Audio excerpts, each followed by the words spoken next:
Hey everybody, this is Ebone with Unbound UAV, and today I'm going to do a quick talk about cameras. So I have been quite the fan of RunCam since I first started flying, and today I'm going to share about something that it's a little new, not too new, but it's great for racing. So I've gone through various iterations of cameras for racing, so all the way from back when they first came out with these really tiny little guys, the Micro Swift 2, and that was fantastic. However, a bunch of people originally complained about the lenses, and then they ended up coming out with a full-size lens, which later on people complained about the size of this guy. Now, this is the RunCam Swift 3, and this is actually still my favorite camera.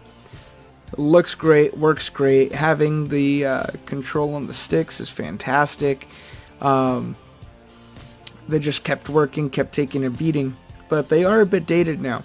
And so I'm a huge fan of CCD. However, I went ahead and tried a couple CMOS solutions. I wasn't always a big fan.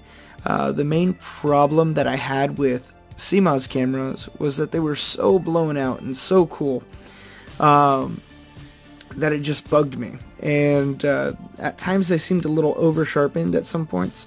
Now, what I just ended up trying out is the RunCam Racer Nano 2, and you know, you get pretty much the best of both worlds with this camera.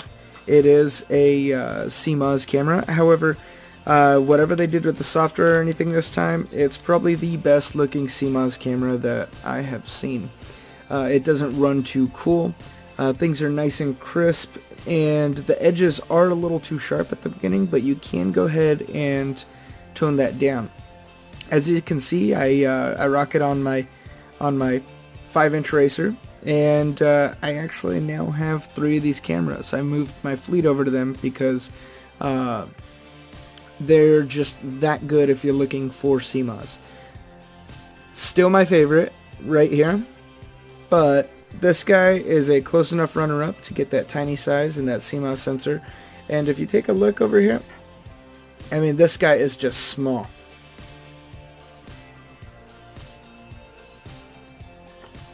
So it looks absolutely fantastic. It still has the wide voltage diversity, so as you can see, it goes between 5 and 36 volts, and they just work great. If you're looking for a nano camera solution and you do want to try CMOS, I would give this RunCam a shot. You very well may like it, and it's not too expensive to buy in. Thank you everybody for watching. Be sure to like and subscribe. Have a good one.